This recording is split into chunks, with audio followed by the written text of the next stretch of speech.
Hey, welcome back, everybody. If it's Friday, must be time for the RAAD Life.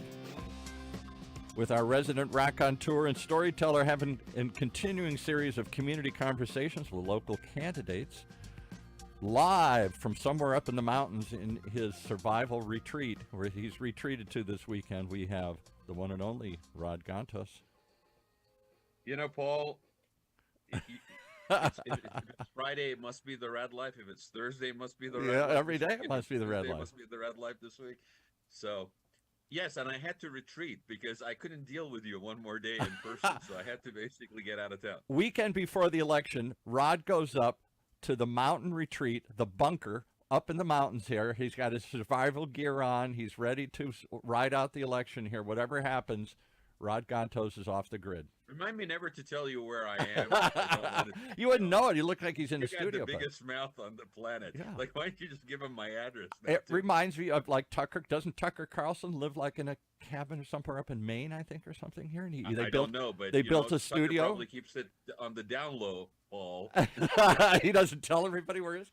I'll put the address in the notes here. Okay, so well, Lisa, I apologize, but I've known this guy for 9 years, so it's unavoidable that we have to have this little banter at the beginning. Fair, totally fair. I tried to get him to stop, but with baby boomers, I don't know, man.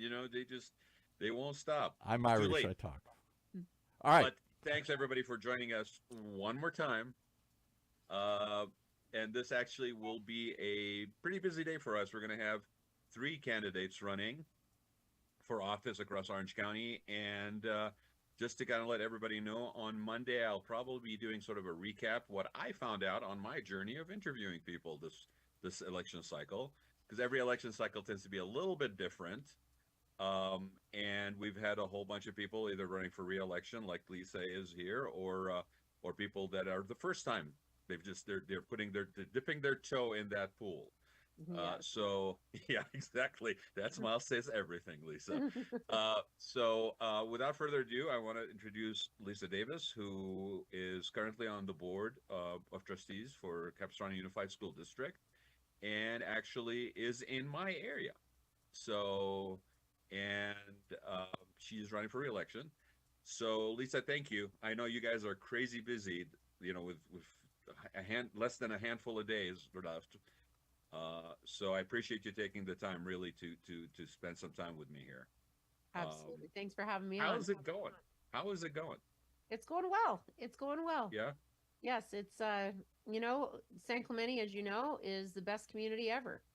I'm honored to serve and represent our community and represent the people here and the families. And as a trustee, your job is to represent the parents and the community and the students. And that's what I do. And for those who don't know, Lisa, just give people a little bit of background and how long you've been serving in that role, and maybe a little bit of history before we kind of talk about this particular cycle and what some of the current issues are. Sure. I was born in Montana, lived in Northern California, Southern California, Texas, Oregon, back to Southern California.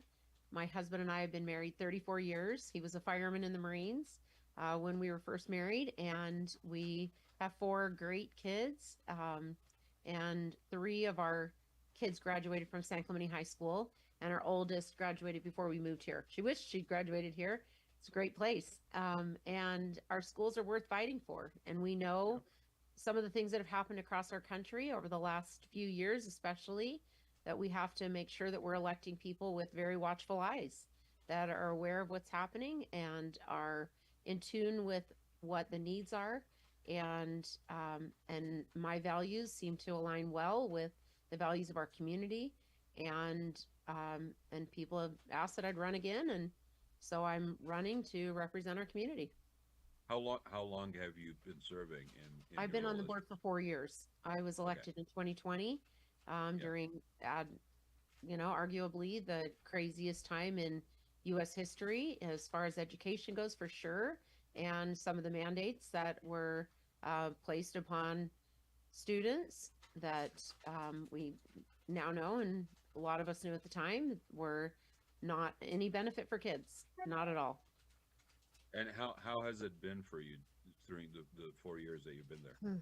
Well, it's been a lot. It's absolutely been a lot. We have had to navigate a lot of different situations, and we've had to be super mindful of what's happening. And our board meetings often went till beyond midnight Oh, um, don't I know that? Yeah, on a and very regular basis, right? right. And there was Yeah, but you know many, what? That's sort of. I was having a conversation the other day with people with a couple people that were running for city council in San yeah, Clemente, and we were laughing about the fact that it's almost like an unavoidable thing. Like when we have something at city council, it's standing room only outside. And I think Capistrano Unified School District tends to be that way. And so in a way, it's frustrating, annoying. The sessions run too long, back and forth stuff. But I've always said it's better to be in a place that has over engagement than non engagement, 100% right? agree.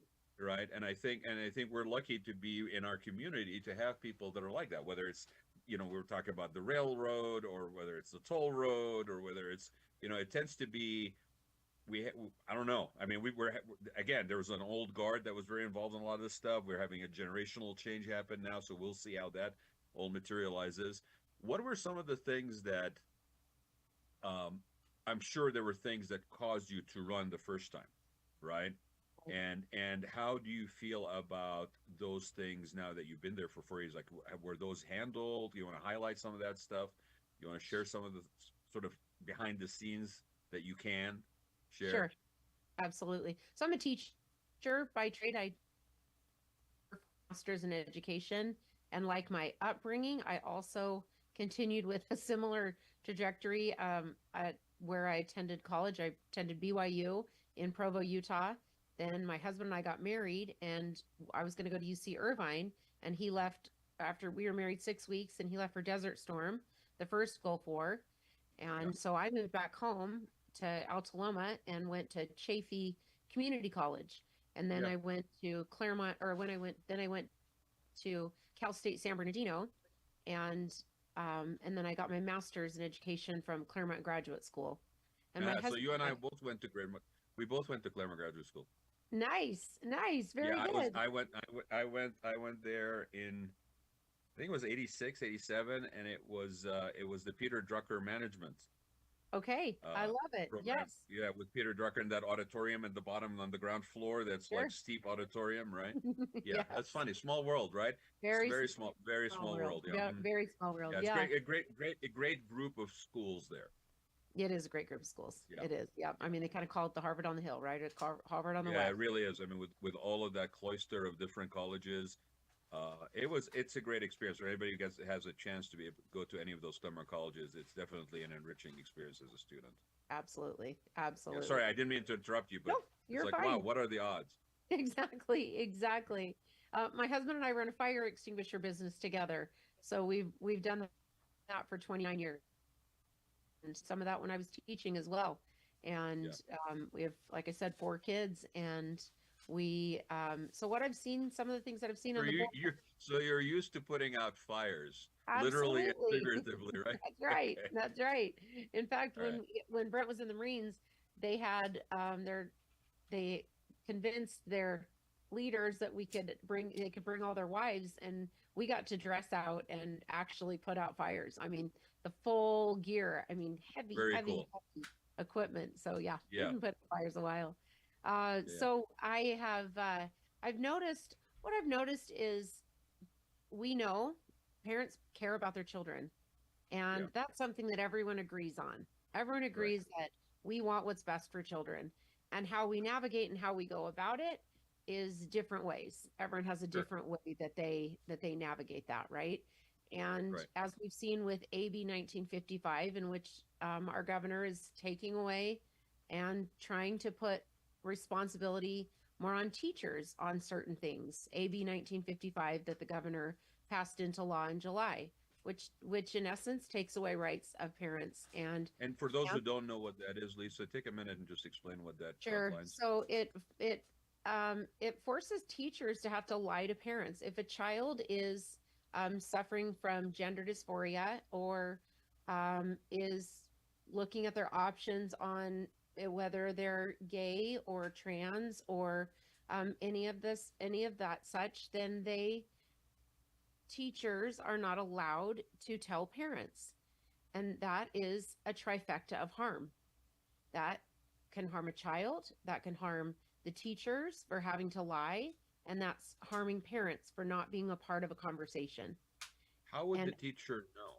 I'm curious. Like, if a how would child told the teacher, I think I might be gay, do not tell my parents.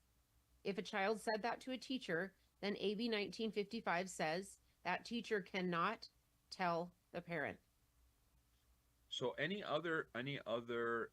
because I mean that's obviously a controversial zone, right? It Is is. there any other things that by state law or state code the teacher must actually inform, whether it's the administration or the parents, on something that may not be gender dysphoria? Sure. Like, So we already have where teachers are mandated reporters. If there is a concern in a home, they don't tell the parents, they immediately go to the authorities. And CPS will come into someone's home and make sure a child is safe, make sure the child is taken care of, or they will remove the child from the home. So we already have that in place. Yeah, So, I mean that's Lisa, that's kind of like, sure, it makes perfect sense, because if there's a dangerous situation at home, you Totally. wouldn't go back and report to the home, right? I mean, it makes perfect right. sense. But what about like something like depression, or something like mental illness, like, or struggling of that nature? I'm just trying to find another one where maybe the guidelines are already in place, and then this is actually kind of almost like a departure from a previous path, right? When it comes to gender situation, is there anything like that? I'm just curious. I don't know. I mean, I don't have kids, so I'm looking at it from the perspective of a voter, property owner, financial impacts, that kind of stuff. But I'm also very, I mean, obviously it's just from a humanity perspective, I'm curious, but I don't know enough about the details. Is there a reporting role No, on other stuff? there's not a reporting role other than they will, if a teacher, so if something The is danger thing makes perfect sense, by the way. I totally get that. right. Yeah. Yeah. So what I've found is I've talked to our community. I mean, I'm talking to our community all day, every day, basically running a campaign, right? And what I've found is most families and most of our community are outraged with AB 1955 and feel that that is a government overreach. And I guess, yeah. And I get that. I totally get it from the overreach of basically making it a sort of a mandated no. I get that. I totally do. Right. That's right. I also think that the truth is, I mean, it would be like shocking to me, honestly, right? Unless you have a complete disconnection from your child, that if somebody is going through something like this, they're not waiting to go to school to basically report it. The parent would have some sense. I mean, you got your own kids, right? If something's going on with you, you would know that before they would go to school. So it's like and that's why I was trying to understand, like, if there is a reporting role other than the child is in danger, totally is a different reality. That just sets on its own thing, right? If there isn't one, then why enforce one? Right. That's the problem, right? See, that's the problem is right now how it works, how pre-1955, then parents down and work together as a team to best help a child. So like, did somebody report? I'm sorry, it's my wheels are clicking, right? Mm-hmm. So if somebody, like, in order for something, I mean, usually these things are legally driven, or something happens and it sets a need to basically take action or some sort, right? So it almost sounds like, was there, I mean, and I don't know, maybe it's not, right? Maybe it's just sort of a philosophical difference. But was there a situation where somebody, for example, reported somebody who went to a teacher and said, hey, I have a gender confusion or dysphoria and I'm feeling like I'm gay. And then that teacher reported to a parent, and then that put the child in danger to where the state would come in and basically say, no, no, no reporting, right? Because I would say, okay, fine. I disagree with necessarily the action taken, but I can understand where something needed to be done. And we maybe just did the wrong thing in doing this. But if there isn't, like, I still don't understand why outline this specific thing and make a rule about it. Right. So I agree with you that That makes sense? yes, I agree with you. It feels like there should be some specific incident. There are people that say, not people that say, but there are situations, of course, there's situations where maybe a parent isn't supportive if their child is gay or trans. Of course, Okay. I expect that would be the case, right? And I don't know any personal people, but I've heard from personal friends that, that their friend has said that this has happened to them for sure. I also know that there has been, and I do know personally, two people that their child was transitioned through the help of schools and doctors without the parents being informed. I know two families that this happened. And in that situation, the one parent, what she has said over and over to me is, Lisa, the only thing I would have done any different is I would have liked to have been part of that conversation. I would have liked to have helped my child through. And that's just not fair to listen. Parents are the sole providers. They provide the home, they provide all financial support, they help their child emotionally, spiritually, physically, all parts of a child's life. And then now all of a sudden in our state, a child can decide huge, life-changing, life-altering, physical changes without parents even being part of the conversation. How did That's those not parents okay. not know, Lisa? How did those It, parents not know when it came to physical changes? Like, I mean, how did they, that happen without their knowledge? It's not they, like, oh, it's an outpatient procedure during school hours. I mean, sure.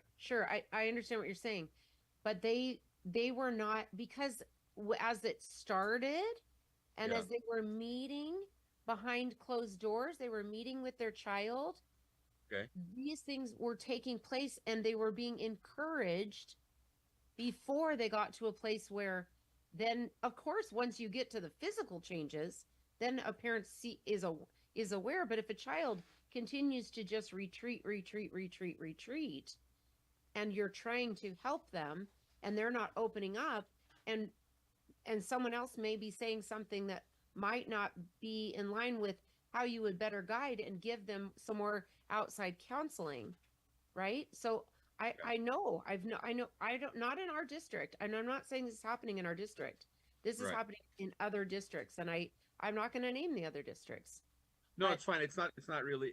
You don't need to. I right, guess it's not. It's nice to know that it's not happening in our district, so it's not necessarily in our own right, backyard. But it doesn't really matter if it's right, happening somewhere. Somebody's talking about it. It sounds to sure, me like this is part of the problem that we have, and these days, and it's not just school district related or anything. right.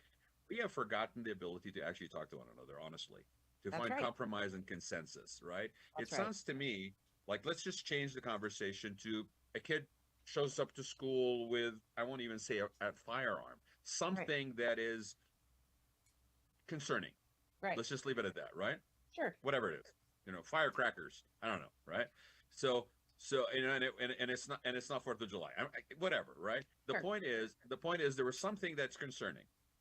Now, under those circumstances, I would think that the school may bring the parents in and act as a mediator, at least to inform, but not necessarily to report. I mean, we were all in school, right? I mean, there's things Sure. we didn't want our parents to know about. Seriously, Totally. right? That yeah, Totally. but I mean, this is because the gender thing is like I would be shocked if the parents didn't really have a sense of what something was going on, right? And it's not the parents But there and may be those rare occasions where the sure. parents is disconnected, too busy, two-parent Totally. household, working, whatever, right? But it would seem to me like the answer to this would be the middle ground of actually just putting a policy in place that would encourage a mediation and a bringing the parties together, and then basically the school is acting as a, I've kind of conveyed this, and now it's a private matter that needs to be addressed, right? Now Right. there are those rare cases, like just in the case of where somebody feels like they're endangered in their household, where it's kind of makes it kind of a gray area. Like, well, okay, what let's describe what danger is. Is it physical abuse? Is it mental abuse? I mean, go down the whole list, right? So it just sounds to me like we get ourselves into these situations where we get so polarized on things when it's because we stop just talking about it and finding some solution that we can compromise and have consensus on. That's right. So this And that's that kind bill of killing actually us, started honestly, very regardless of different. what it is, Right. right? That bill started very different than how it ended up. And I think that's along the lines of the importance of Right. what And then, happened. personal, or not personal, but like, party agendas and all this stuff, right? And I get it. Like, we can't separate. It seems to be like national politics has trickled down to every little thing, including the guy who's running for the dog catcher, right? It's just like it's just unavoidable. But we are paying a price for that. And honestly, I mean, I was using an example. I mean, you're in San Clemente, you know this. I was using an example of when the toll road, right, happened. Right. And Right. I would tell people before that we had some contentious political cycles in San Clemente, Right. whether it's city council or whatever, and people were like really digging their heels in, and they could be across the street or next door neighbors, right? Right. And then here comes this toll road, and people that were not basically speaking to one another all lockstepped and locked arms and basically fought towards the common thing of not having toll road come to truth. So Right. it's not that we can't find common ground; it's just whether we're really motivated to look for it or not. And Right. it's sad when it doesn't because we all lose. Absolutely. I agree. So to that end, a year ago, I presented a policy to our board, October of Yeah. 2023, in which it was a parental notification policy in which it encouraged our district to have parents a part of every conversation. Okay. And that it did not pass by 2 votes, Right. and we're a board of 7, and it's been called an outing policy. It's been called everything under the sun, which it had no language whatsoever.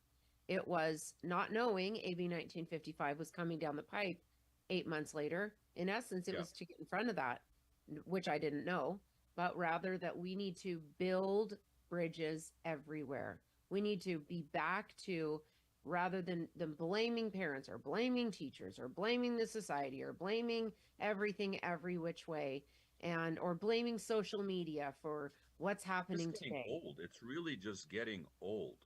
Right. That whole Stop attitude the is just blame getting game. old. If all you're about is no, and you're not offering an alternative, honestly, I mean, I'll tell you, Lisa, I'm so turned off by any piece of literature that I get. I don't even look at it if it's a negative thing. I get it. At some point, it was like, well, of course, negative stuff works. Yeah, I know, but you know what? You can't keep putting people in a situation where all you're doing is telling them no about this or negative that, or pitchforks and torches on this, or digging your heels in, or and siloing. Before at some point you lose them. People just don't want to deal with the stress anymore Exactly. and the chaos. It's like, That's exactly forget right. it. That's exactly right. I Yeah, like you. agree. I think I could agree with you on a couple of things, but your attitude and the way you're going about something, it's like, That's right. sorry. Yep, exactly. So yeah, so I presented that policy, and it was to get everyone on board, put all the material, everything together in one place so that parents have access to everything, and that we can be, kind of in my opinion, back on the same page. Right. When I was a teacher, and it's been 10 years now, um, I didn't just have one parent teacher conference a year. I had Right. several. I mean, many of my families I met with on the weekly, right? Yeah. I had one year where I had alphabet soup, where I had initials after almost every child in my class, whether it was GATE, whether it was limited English proficient, whether it was adaptive PE, whether it was Yeah. speech. I had every ever and what that did for me was help me really focus individually on each of my students. And I believe that's where we need to get back to. We need to get Yeah, back to it's the same remembering as, we're and I've on the heard this. same team. Yeah, no, and I Same agree. team. I think you cannot just basically do it at those milestones.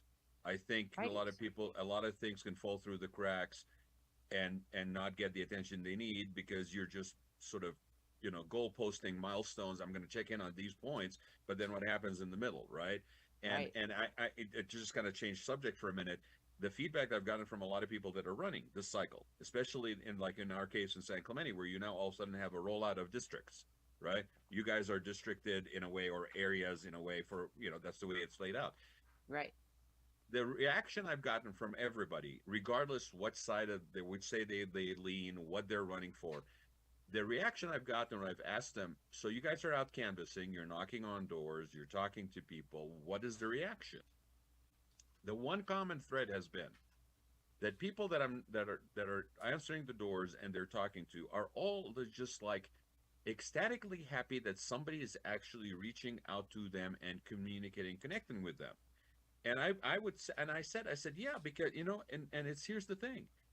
I don't think you can run for a seat, get in the seat, and then remote control this thing without constantly being engaged, even when you are sitting in the seat, and 100%. don't just show up every friggin' 4 years and knock on my door and shake my hand and hand me a flyer. I think people are looking for that. You Totally. know, especially Absolutely. with all the noise and all the negativity and all the social media and everything. It's like that's sensory overload. That's right. Knock on my door, take the time to talk to me. And in fact, this is why we're kind of doing this series. It's because you guys, when you're running and you're sitting in a forum and you're getting 2 or 3 questions and you're getting a minute to answer them, people don't get to know the candidate. Not really, That's right. Yeah. right? I They love get the that. sound bites. So Right. okay, so So, bringing it back to this because I want to kind of move on to a couple of other things here in a minute, but bring it back to this. You proposed it. It didn't pass. It sounds right. like. Then the state has now this sort of mandated law on the books, right?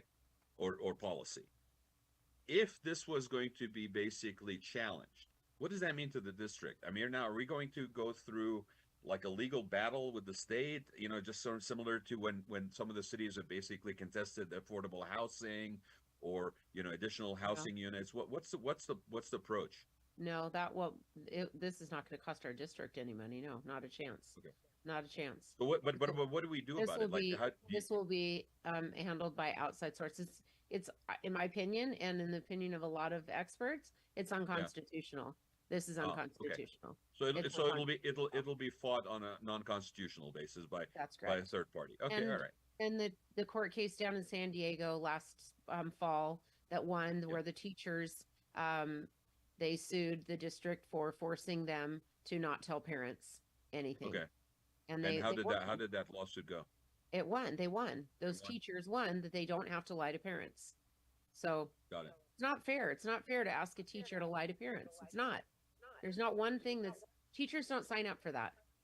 They don't sign Well, and up I for that. think sometimes again part of that lack of ability to communicate or talk to one another. I mean, really the essence is not whether you're lying to a parent or not. The essence is the kid has something, whatever it may be, blemish, acne, carried a gun to school, Totally.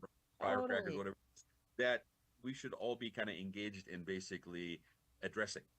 Absolutely. Absolutely. I agree. 100,000%. And Yeah. what I used to say to our kids is, hey, we're all on Team Bowen. We're all on Team Brittany. We're all on Team Brooke. We're all Right. on Team Brenna. And whether Right. that's their coaches, their teachers, their church leaders, their neighbors, whoever, right? If someone sees something that my kid needs some help with, hey, listen, I'm all on board. Let's figure out what we can do. No one's perfect, and definitely the Davises are not perfect, but we're trying our best, and we're going to continue to try to do the right thing in all situations. So I value and appreciate the best communication with every situation, and Yeah, that and, was a and I mean, you said policy. you were an educator, you were a teacher, so you had these relationships with these parents, and I'm sure that some of them were more amicable relationships. In some cases, I mean, maybe there was a little bit, personalities get in the way in a way, but the teacher's I had role is to find. nothing but great, seriously great situations with all of my families. every family I ever engaged with as a teacher. Absolutely. That took I that still took that took communicate. energy, and that took energy, and I would assume sort of a commitment to find that, right? Like you were driven to basically build those relationships. Again, it's Absolutely. relational. It just doesn't happen overnight, kind of thing, That's right. right? Absolutely. Yeah. It takes time. It takes effort. We planned a trip to and did a trip up to Northern California from Rialto, California, and we had car washes and spaghetti Right. nights that we helped raise money, and I was a part of that with the kids, helping make that happen with their families to earn the money so that we could take a trip and do the Gold Country and Sacramento, San Francisco, and the Gold Country. And I mean, these are lifelong opportunities for children, and we've gotten away from that. And I want us to get back to that. We need to get back to that unity, back to the unity. I'm being told by Paul we've got 5 minutes, but we'll go a little bit longer. I don't mind. He's gonna chew me out anyway. But I got a couple other questions for you, just kind of stepping away from this one. Yes. The district, I mean, we've been around long enough, right? So the district in San Clemente, the district nature has changed. We've had a reduction in enrollment, aging demographics are aging in our communities, right? We've have resources like that, that bus terminal thing in Dana Point that basically ended up being an asset that the district basically had to manage differently because it wasn't needed. We also have just changing demands, and we have old facilities, right? And we've got things like, I keep referring to the performing arts center at the high school, and can we get something going Non-existent. differently, right? So what do we do with that? What do we do with a changing nature of the community, a built out community, so you don't have a lot of development with school fees and things of that Right. nature? You've got less needs, and then you've got some real costs outlays, right? I mean, you've Mhm. been there for 4 years, so you've been in the weeds and then the trenches with all of that stuff. What do you see going forward for us as a district that way? Yeah, well, we're gonna have to right size some of our facilities for sure, and we're in the process of that right now, and it's a full transparent process, and we have a committee that is working on that and looking at all the different angles and sides of what that looks like and how we do that, and we're right in the middle of that right now. So we'll be looking at that over the next year or so, and we will need to right size some schools. And Do you see?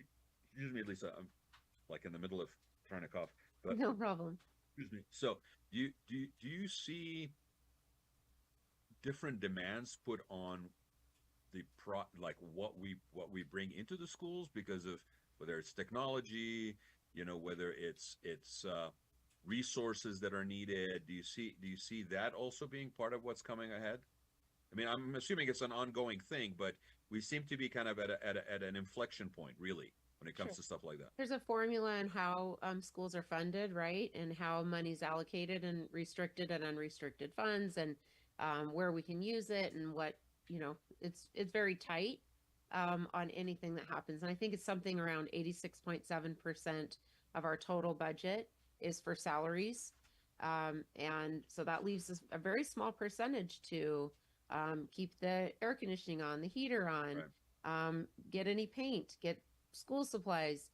And the further away we get from our students, the the less we're going to spend on any of that, right? Things that are happening in the classroom, and how we spend and allocate that money. And the way that schools are funded from the state is they don't send money for Right. aging schools. They don't send money for anything that needs to be rebuilt, redone, restructured, any of that. There's no money for that, right? And Where's that it supposed to come from? it's so the only way that any of our fancy schools around here have gotten fancy is through bonds. Well, our community is not in support of bonds. Right. And actually, all of our district, all the way up to Mission Viejo, Lisa Viejo, we tried to pass a bond in 2022, and we did all of the homework on it, and we found that the community was not going to be in support of it. But our board voted to support it. So, in my opinion, I did not vote and support it. because our community did not support it. And that was supposed to be the area that was most likely going to pass a bond, and it did not pass. And we put bad money after that. That's good money that we could have used somewhere else, and we put it to try to help pass a bond, and it failed. And it's failed. The last 3 or 4 bonds have failed. So until our community is ready to pass a bond, our schools will continue to deteriorate. You know, I keep going back to this because I think it's sort of critically missed sometimes, and it's important. And I'll use a different example altogether about the districting. We are a first-time districted situation in San Clemente. You know, For with our all the city mailers, with